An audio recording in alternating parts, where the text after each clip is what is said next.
Okay, ಇನ್ನು ಇದಕ್ಕೆ ಮುಂಚೆ ನಾನು ನಿಮಗೆ ಹೇಳ್ತಾ ಇದ್ದೆ, ಈಗಾಗಲೇ ಗರ್ಭಗೃಹದಲ್ಲಿ ಪ್ರತಿಷ್ಠಾಪನೆಗೊಂಡಿರುವಂತಹ ರಾಮಲಲ್ಲಾ ಮೂರ್ತಿಯ ವಿಶೇಷತೆಗಳನ್ನ ಎಕ್ಸ್ಕ್ಲೂಸಿವ್ ಆಗಿ ನ್ಯೂಸ್ ಫಸ್ಟ್ ನಲ್ಲಿ ನಿಮ್ಮ ಮುಂದೆ ಹೇಳ್ತಾ ಹೋಗ್ತೀವಿ ಅಂತ. ಅದಕ್ಕೆ ಸಂಬಂಧಪಟ್ಟ ಹಾಗೆ ಈಗ ನನ್ನ ಸಹೋದ್ಯೋಗಿ ಆ ಎಕ್ಸ್ಕ್ಲೂಸಿವ್ ಡೀಟೇಲ್ಸ್ ಅನ್ನ ವಿದ್ಯಾ ನಿಮ್ಮ ಮುಂದೆ ಹೇಳ್ತಾ ಹೋಗ್ತಾರೆ. Vidya, over to you. Vijay, Ramlalla ಮೂರ್ತಿಗೆ ಸಂಬಂಧಪಟ್ಟ ಹಾಗೆ ರಾಮಲಲ್ಲಾ ವಿಗ್ರಹದ ಶಿಲೆ ಹಾಗೆ ಕಲೆ ಎರಡೂ ಕರ್ನಾಟಕದ್ದು ಅನ್ನುವಂಥದ್ದು ಕನ್ನಡಿಗರಿಗೆ ಬಹಳ ದೊಡ್ಡದಾದಂಥ ಒಂದು ವಿಶೇಷ. ನಿನ್ನೆ ರಾಮ ಮಂದಿರದ ಗರ್ಭಗುಡಿಯಲ್ಲಿ ರಾಮಲಲ್ಲಾನ ಈ ಮೂರ್ತಿಯನ್ನ ಪ್ರತಿಷ್ಠಾಪನೆ ಮಾಡಲಾಗಿದೆ. ಕಣ್ಣುಗಳನ್ನ ಬಟ್ಟೆಗಳಿಂದ ಕಟ್ಟಲಾಗಿದೆ, ಜೊತೆಗೆ ಆ ದೇಹದ ಭಾಗವನ್ನ ಕೂಡ ಬಟ್ಟೆಯಿಂದ ಕವರ್ ಮಾಡಿದ್ದಾರೆ. ಜನವರಿ 22ನೇ ತಾರೀಕು ಪ್ರಾಣ ಪ್ರತಿಷ್ಠಾಪನೆಯ ಸಂದರ್ಭದಲ್ಲಿ ಕಂಪ್ಲೀಟ್ ಆದಂತಹ ರಾಮಲಲ್ಲಾ ಮೂರ್ತಿಯ ಒಂದು ದರ್ಶನ ಭಕ್ತರಿಗೆ ಆಗಲಿದೆ. ಹಾಗಾದ್ರೆ ಏನೇನು ವಿಶೇಷತೆಗಳಿವೆ ಅಂತ ಹೇಳಿ ನೋಡ್ತಾ ಹೋಗೋಣ. ನಮಗೆ ಗೊತ್ತಿದೆ, ಕಪ್ಪು ಶಿಲೆಯಲ್ಲಿ ನಿರ್ಮಿತವಾದಂತಹ ಒಂದು ರಾಮಲಲ್ಲಾನ ಮೂರ್ತಿ ಇದು. HD ಕೋಟೆಯ ಕಲ್ಲು, HD ಕೋಟೆಯಲ್ಲಿ ಸಿಕ್ಕಂತಹ ಕೃಷ್ಣ ಶಿಲೆಯಿಂದ ಈ ರಾಮಲಲ್ಲಾ ಮೂರ್ತಿಯನ್ನ ಕೆತ್ತಲಾಗಿರುವುದು. ಜೊತೆಗೆ ಈ ಪ್ರಭಾವಳಿ ಜೊತೆಗೆ ರಾಮಲಲ್ಲಾನ ವಿಗ್ರಹ ಅದು ನಿಂತಿರುವಂತಹ ಜಾಗ ಯಾವುದು, ಕೆಳಭಾಗದಲ್ಲಿ ಏನಿದೆ ಅದನ್ನ ಗಮನಿಸ್ತಾ ಇದ್ದೀರಿ. ಇಲ್ಲಿ ಪೀಠ ಇದೆ. ಮೂರ್ತಿಯನ್ನ 51 ಇಂಚಿನ ಮೂರ್ತಿ ಏನಿದೆ ಆ ಮೂರ್ತಿಯನ್ನ ಪೀಠದ ಮೇಲೆ ಇರಿಸಲಾಗಿದೆ. ಆ ಪೀಠದಂತ ಒಂದು ಕೆತ್ತನೆಯನ್ನ ಕೆಳಭಾಗದಲ್ಲಿ ನಾವು ಗಮನಿಸಬಹುದು. ಆ ಪೀಠದ ಮೇಲ್ಭಾಗದಲ್ಲಿ ಬ್ರಹ್ಮ ಕಮಲದ ಮೇಲೆ ಶ್ರೀರಾಮನನ್ನ ನಿಲ್ಲಿಸಿದ್ದಾರೆ. ಬಾಲರಾಮನ ಮೂರ್ತಿಯನ್ನ ಆ ಬ್ರಹ್ಮ ಕಮಲದ ಆಕಾರ ಬಹಳ ಕ್ಲಿಯರ್ ಆಗಿ ನಮಗೆ ಕಾಣಿಸುತ್ತೆ. ಈ ಫೋಟೋದಲ್ಲಿ ಲಭ್ಯವಾಗಿರುವಂತಹ ಫೋಟೋ ಗರ್ಭಗುಡಿಯಲ್ಲಿ ಪ್ರತಿಷ್ಠಾಪನೆ ಆದಂತಹ ನಂತರದಲ್ಲಿ ಸಿಕ್ಕಿರುವಂತಹ ಫೋಟೋ ಇದು. ಇನ್ನು ಬಾಲರಾಮನ ಎತ್ತರ ಎಷ್ಟು ಅದು ನಮ್ಗೆ ಮೊದಲೇ ಗೊತ್ತಿತ್ತು. 51 ಇಂಚಿನ ಒಂದು ಮೂರ್ತಿಯನ್ನ ಕರ್ನಾಟಕದ ಶಿಲ್ಪಿಯಾಗಿರುವಂತಹ ಅರುಣ್ ಯೋಗಿರಾಜ್ ಅವರು ಕೆತ್ತಿರುವಂಥದ್ದು. ಬಾಲರಾಮನ ಮೂರ್ತಿಯ ಒಟ್ಟು ಎತ್ತರ 51 ಇಂಚು. ಇನ್ನು ರಾಮನ ಕೈಗಳಲ್ಲಿ ಏನಿರುತ್ತೆ, ಎರಡೂ ಕೈಗಳಲ್ಲಿ ನೀವು ಸದ್ಯ ಕೈಗಳನ್ನ ಖಾಲಿಯಾಗಿ ಕಾಣ್ತಿರಬಹುದು, ಎರಡೂ ಕೈಗಳನ್ನ. ಬಟ್ ಈ ಎರಡೂ ಕೈಗಳಲ್ಲೂ ಬಲಗೈನಲ್ಲಿ ಬಾಣವನ್ನ ಇಡ್ತಾರಂತೆ. ಅದು ಚಿನ್ನದ ಬಾಣ ಅನ್ನುವಂಥ ಎಕ್ಸ್ಕ್ಲೂಸಿವ್ ಮಾಹಿತಿ ನ್ಯೂಸ್ ಫಸ್ಟ್ಗೆ ಲಭ್ಯವಾಗಿರೋದು.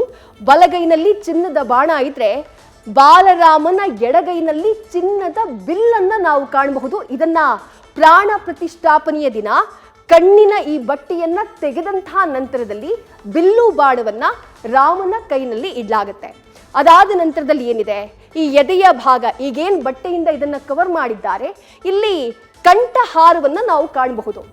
ಮುಂದಿನ ದಿನಗಳಲ್ಲಿ ಅಂದ್ರೆ ಜನವರಿ 22ನೇ ತಾರೀಕು ನೀವು ಅದನ್ನ ಖಂಡಿತವಾಗ್ಲೂ ಗಮನಿಸ್ತೀರಿ. ನ್ಯೂಸ್ ಫಸ್ಟ್ಗೆ ಸಿಕ್ಕಿರುವಂತಹ ಎಕ್ಸ್ಕ್ಲೂಸಿವ್ ಮಾಹಿತಿ ಇದು. ಈ ಭಾಗದಲ್ಲಿ ಬಾಲರಾಮನ ಎದೆಯ ಮೇಲೆ ಕಂಠಹಾರದ ಒಂದು ವಿನ್ಯಾಸವನ್ನ ಮಾಡಲಾಗಿದೆ. ಇನ್ನು ಮೂರ್ತಿಯ ಸುತ್ತ ವಿಷ್ಣುವಿನ ದಶಾವತಾರ ಇದೆ. ಈ ಭಾಗದಲ್ಲಿ 5 ಹಾಗೆ ಈ ಭಾಗದಲ್ಲಿ 5. ಈ ದಶಾವತಾರದ ಕೆತ್ತನೆಯನ್ನ ಶ್ರೀರಾಮನ ಆ ಬಾಲರಾಮನ ಪ್ರಭಾವಳಿ ಏನಿದೆ ಆ ಪ್ರಭಾವಳಿಯಲ್ಲಿ ಕೆತ್ತುವಂತಹ ಕೆಲಸವನ್ನ ಮಾಡಿದ್ದಾರೆ. ಇನ್ನು ಪ್ರಭಾವಳಿಯ ಕೆಳಗೆ ಬಲಭಾಗದಲ್ಲಿ ನೀವು ಗಮನಿಸಬಹುದು, ಶ್ರೀರಾಮನ ಪರಮ ಭಕ್ತ ಅಂತ ಕರೆಸಿಕೊಳ್ಳುವಂತಹ ಆಂಜನೇಯನ ಮೂರ್ತಿಯನ್ನ ಇಲ್ಲಿ ಕೆತ್ತಲಾಗಿದೆ. ಪ್ರಭಾವಳಿಯ ಕೆಳಭಾಗದಲ್ಲಿ ಅದರಲ್ಲೂ ಬಲಭಾಗದಲ್ಲಿ ಹನುಮಂತನನ್ನ ನಾವು ಗಮನಿಸಬಹುದು, ಆಂಜನೇಯನನ್ನ ಗಮನಿಸಬಹುದು. ಹಾಗೆಯೇ ಅದೇ ರೀತಿ ಎಡಭಾಗದಲ್ಲಿ ನಾವು ಗರುಡನನ್ನ ಗಮನಿಸಬಹುದು. ಗರುಡ ವಿಷ್ಣುವಿನ ವಾಹನ, ಅದನ್ನ ಗಮನಿಸಬಹುದಾಗಿದೆ. ಇನ್ನು ಈ ಮೇಲ್ಭಾಗದಲ್ಲಿ ಏನಿದೆ ಅಂತ ನೋಡಿದ್ರೆ, ಶಂಖದ ಕೆಳಗೆ ಇಲ್ಲಿ ಸೂಕ್ಷ್ಮವಾಗಿ ಗಮನಿಸಿದ್ರೆ ಓಂ ಅಂತ ಬರೆದಿರುವಂಥದ್ದು ನಮಗೆ ಕಾಣಿಸುತ್ತೆ.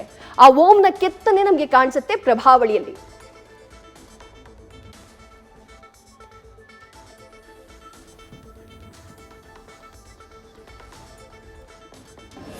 ಒಟ್ಟಾರೆಯಾಗಿ ಬಾಲರಾಮನ ವಿಗ್ರಹ ನೋಡೋಕೆ ಸಿಗೋದೇ ಜನವರಿ 22ನೇ ತಾರೀಕು ಕಂಪ್ಲೀಟ್ ಆದಂತಹ ಒಂದು ಬಾಲರಾಮನ ವಿಗ್ರಹವನ್ನ ನಾವು ನೋಡ್ತಾ ಸಾಗಬಹುದು.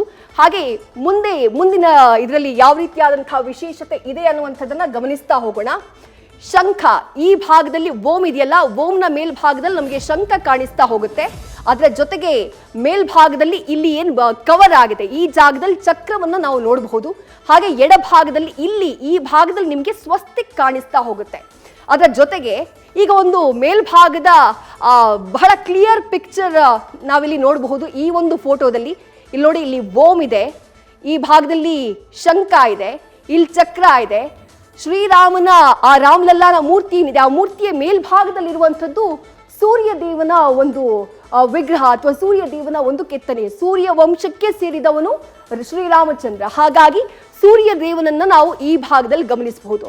ಮತ್ತೊಂದು ಕಡೆಗೆ ಈ ಭಾಗದಲ್ಲಿ ಪದ್ಮ ಕಾಣಿಸುತ್ತೆ, ನಮಗೆ ಅದರ ಜೊತೆ ಪದ್ಮ ಕಾಣಿಸುತ್ತೆ, ಗದೆ ಕಾಣಿಸುತ್ತೆ, ಹಾಗೆ ಸ್ವಸ್ತಿಕ್ ಕಾಣಿಸುತ್ತೆ. ಅದಾದ ನಂತರದಲ್ಲಿ ಇಲ್ಲಿ ಕೆಳಭಾಗದಲ್ಲಿ ಇರುವಂತದ್ದು ಶ್ರೀರಾಮನ ವಿಷ್ಣುವಿನ ದಶಾವತಾರವನ್ನ ಈ ಭಾಗದಲ್ಲಿ ಕೆತ್ತಲಾಗಿದೆ.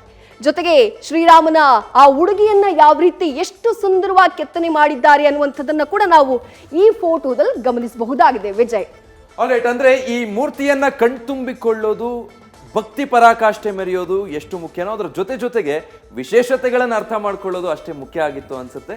Thank you for the details Vidya.